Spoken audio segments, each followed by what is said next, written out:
Hello বন্ধুরা, মাস্টারমশাই পাঠশালা YouTube চ্যানেলে তোমাদের স্বাগত। আজকে এই ভিডিওতে ইন্ডিয়ান হিস্টোরির খুবই গুরুত্বপূর্ণ টপিক আলোচনা করব, রাজনৈতিক অধ্যপত্যের যুগ, ষোড়শ মহাজনপদ।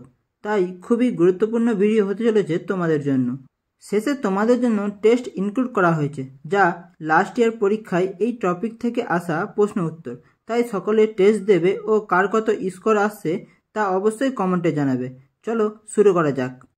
ষোড়শ মহাজনপদ। দি আঙ্গুরোত্তম নিকায় গ্রন্থে ষোড়শ মহাজনপদ বা 16টি রাজ্যের ব্যাপারে উল্লেখিত আছে। এছাড়াও ভগবতী সূত্র, যৌনগ্রন্থ ও হিন্দু পুরাণে ষোড়শ মহাজনপদের উল্লেখ পাওয়া যায়। সমস্ত মহাজনপদই চেয়েছিল তাদের সাম্রাজ্যের বিস্তার হোক। এর মধ্যে শক্তিশালী মহাজনপদগুলি হল মগধ, কৌশল্য, বৎস, অবন্তী, কিন্তু সবথেকে শক্তিশালী ছিল মগধ। মগধের কথা বলতে গেলে মগধ বংশের প্রতিষ্ঠাতা ছিল বৃহদ্রথ, একেই রিয়েল প্রতিষ্ঠাতা বলা হতো। এবার দেখা যাক মগধের ইতিহাস। মগধের ইতিহাস: প্রথমে ছিল হর্ষঙ্ক বংশ, দ্বিতীয় হলো শিশুনাগ বংশ, তৃতীয় হলো নন্দ বংশ এবং 4 নম্বরে ছিল মৌর্য বংশ। কিছু কিছু এক্সামে ক্রম অনুযায়ী সাজাতে দেই, তাই তোমরা মনে রাখবে। চলো প্রথমে আমরা দেখে নেব হর্ষঙ্ক বংশের ব্যাপারে। হর্ষঙ্ক বংশ, এই বংশকে পিতৃহত্যা বংশও বলা হতো। পিতৃহত্যা বংশ বলা হতো কারণ এই বংশের বেশিরভাগ রাজা তার পিতাকে হত্যা করে সিংহাসনে বসেছিলেন। যেমন বিম্বিসারকে হত্যা করে তার পুত্র আয়াতশত্রু সিংহাসনে বসে, আয়াতশত্রুকে হত্যা করে তার পুত্র উদয়ন সিংহাসনে বসে। এই জন্য এই বংশকে পিতৃহত্যা বংশ বলা হতো। এই বংশের প্রতিষ্ঠাতা ছিল বিম্বিসার। এর উপাধি ছিল সৈনিক। গৌতম বুদ্ধের সমসাময়িক ছিলেন। রাজধানী রাজগিরি ও গিরিব্রজ। গিরিব্রজ থেকে রাজগিরে রাজধানী স্থানান্তর করেন। বিম্বিসার রাজগীর নগর প্রতিষ্ঠা করেন। মনে রাখবে, বিম্বিসারের দরবারে একজন চিকিৎসক থাকত যার নাম ছিল জীবক। গৌতম বুদ্ধ অসুস্থ হলে রাজা বিম্বিসার তার চিকিৎসক জীবককে পাঠিয়েছিল তার কাছে। এসএসসির বেশিরভাগ পরীক্ষাতে এই প্রশ্ন জিজ্ঞাসা করে, তাই তোমরা মনে রাখবে। বিম্বিসার 545 থেকে 493 খ্রিস্টপূর্বাব্দ পর্যন্ত শাসন করে। তার পুত্র আয়াতশত্রু তাকে হত্যা করে সিংহাসনে বসে। এবার দেখে নেওয়া যাক আয়াতশত্রুর ব্যাপারে। আয়াতশত্রু কুনিক উপাধি ধারণ করে এবং একেই কুনিক নামেও জানা যায়। গৌতম বুদ্ধের মহাপরিনির্বাণ তার সময়ে ঘটে এবং এরই শাসনকালে 483 খ্রিস্টপূর্বাব্দে প্রথম বৌদ্ধ সম্মেলন হয়।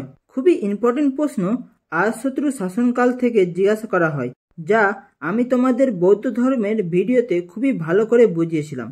এরপর এর পুত্র ছিল উদয়ন, যিনি তার পিতা আয়াতশত্রুকে হত্যা করে সিংহাসনে বসে। এর জন্যই এই বংশকে পিতৃহত্যা বংশ বলা হয়। এবার দেখে নেওয়া যাক উদয়নের ব্যাপারে। উদয়ন বা উদয়ভদ্র। উদয়ভদ্র হলেন মগধের প্রথম রাজা, যিনি গঙ্গা ও সোন নদীর সংযোগস্থলে পাটলিপুত্রে রাজধানী স্থানান্তর করেন। উদয়ন থেকে 3টি প্রশ্ন আসে।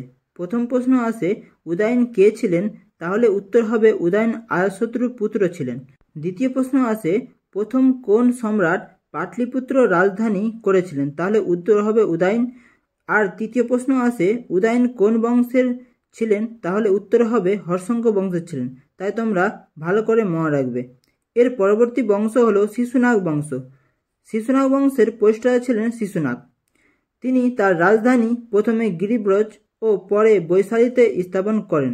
শিশুনাগ অবন্তীর সঙ্গে যুদ্ধ করে মগধের সঙ্গে যুক্ত করে দেয়। কালাশক, ইনি শিশুনাগের পুত্র ছিলেন। তিনি তার রাজধানী বৈশালী থেকে পাটলিপুত্রে স্থানান্তর করেন।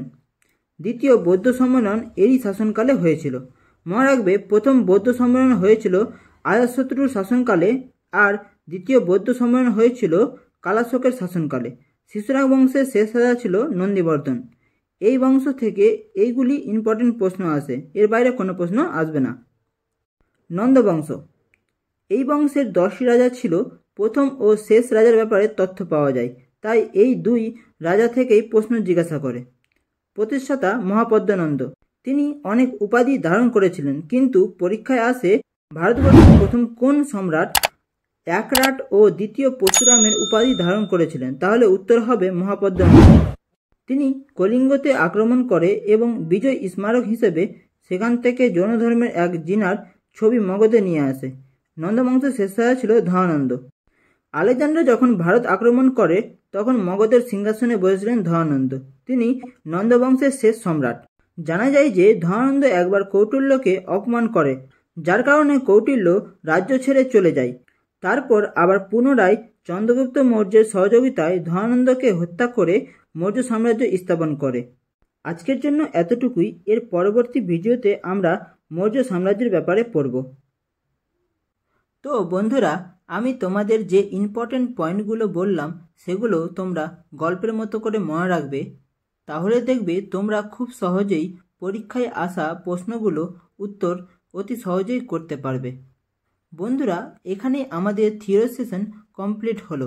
আজকের টেস্টটি শুরু করার আগে তোমাদের বলতে চাই যে তোমাদের জন্য এর আগে আমি আরও দুটো ভিডিও বানিয়েছি জৈন ধর্ম ও বৌদ্ধ ধর্মের সম্পর্কে। তাই যারা যারা ভিডিওটি দেখোনি তারা ভিডিওটি দেখে এসো, তাহলে তোমাদের ক্রম অনুযায়ী বুঝতে সুবিধা হবে। চলো আর দেরি না করে শুরু করা যাক। ফার্স্ট প্রশ্ন, সরস মহাজনপদ সম্বন্ধে কোথা থেকে জানা যায়? আমরা এর আগে পড়েছিলাম সরস মহাজনপদের সম্বন্ধে জানা যায় একটি বইয়ের নাম, যেটা হলো অঙ্গুরোত্তর নিকায়। তাই এই হবে অপশন বি। 2 নম্বর প্রশ্ন, মহাজন পদগুলির মধ্যে সবথেকে শক্তিশালী কোনটি? আমরা পড়েছিলাম মহাজন পদের সংখ্যা ছিল 16টি, এর মধ্যে সবথেকে শক্তিশালী ছিল মগধ। তাহলে এই প্রশ্নের সঠিক উত্তর হবে অপশন এ। পরবর্তী প্রশ্ন, মগধের প্রথম রাজধানী কোনটি?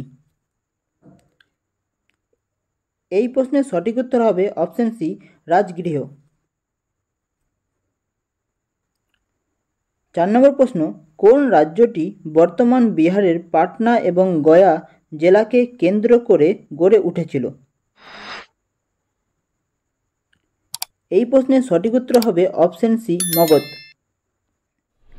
5 নম্বর প্রশ্ন, হর্ষঙ্ক বংশের প্রতিষ্ঠাতা কে? হর্ষঙ্কের বংশের প্রতিষ্ঠাতা ছিলেন বিম্বিসার। 6 নম্বর প্রশ্ন, মগধের কোন শাসক সোনিয়া নামে পরিচিত ছিলেন? এই প্রশ্নের সঠিক উত্তর হবে অপশন এ, বিম্বিসার। ইনি সোনিয়া নামে পরিচিত ছিলেন। 7 নম্বর প্রশ্ন, নিম্নলিখিত কোন সম্রাট কুনিক নামে পরিচিত ছিলেন? কুনিক নামে পরিচিত ছিল আজাতশত্রু। তাহলে এই প্রশ্নের সঠিক উত্তর হবে অপশন ডি। পরবর্তী প্রশ্ন, কে অবন্তীর শেষ রাজাকে পরাজিত করে মগধ রাজ্যের সঙ্গে যুক্ত করেন? এই প্রশ্নের সঠিক উত্তর হবে অপশন এ, শিশুনাগ। ইনি অবন্তীর শেষ রাজাকে পরাজিত করে মগধ রাজ্যের সঙ্গে যুক্ত করেন। পরবর্তী প্রশ্ন, উদয়ন মগধের রাজধানী ড্যাশ থেকে পাটলিপুত্রে স্থানান্তর করেন? এই প্রশ্নের সঠিক উত্তর হবে অপশন বি, রাজগৃহ। শিশুনাগ বংশের প্রতিষ্ঠাতা কে? শিশুনাগ বংশের প্রতিষ্ঠাতা ছিলেন শিশুনাগ। তাই এই প্রশ্নের সঠিক উত্তর হবে অপশন এ।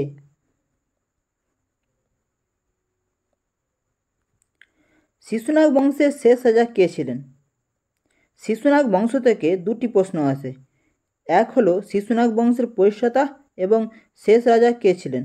শিশুনাগ বংশের শেষ রাজা ছিলেন কালাশোক। তাই এই প্রশ্নের সঠিক উত্তর হবে অপশন সি। পরবর্তী প্রশ্ন, কোন রাজাকে দ্বিতীয় পরশুরাম উপাধিতে ভূষিত করা হয়েছিল? এই প্রশ্নের সঠিক উত্তর হবে অপশন ডি, মহাপদ্মনন্দ। মহাপদ্মনন্দকে দ্বিতীয় পরশুরাম একরাট উপাধি এবং আরও অন্যান্য উপাধি দ্বারা ভূষিত করা হয়েছিল। পরবর্তী প্রশ্ন, নন্দবংশের প্রতিষ্ঠাতা কে ছিলেন? নন্দবংশের কথা বলতে গেলে নন্দবংশের প্রতিষ্ঠাতা ছিলেন মহাপদ্মনন্দ। তাই এই প্রশ্নের সঠিক উত্তর হবে অপশন সি। নন্দবংশের শেষ রাজা কে ছিলেন?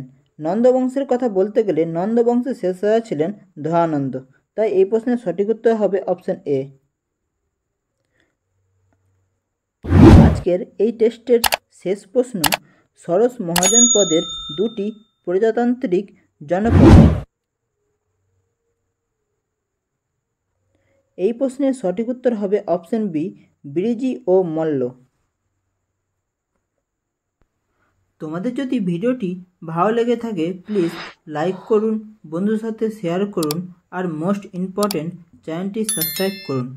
এমন গুরুত্বপূর্ণ অন্যান্য টপিকের ওপর ভিডিও চাইলে ও তোমাদের ভিডিওটি কেমন লাগলো তা অবশ্যই কমেন্টে জানাবেন। ধন্যবাদ।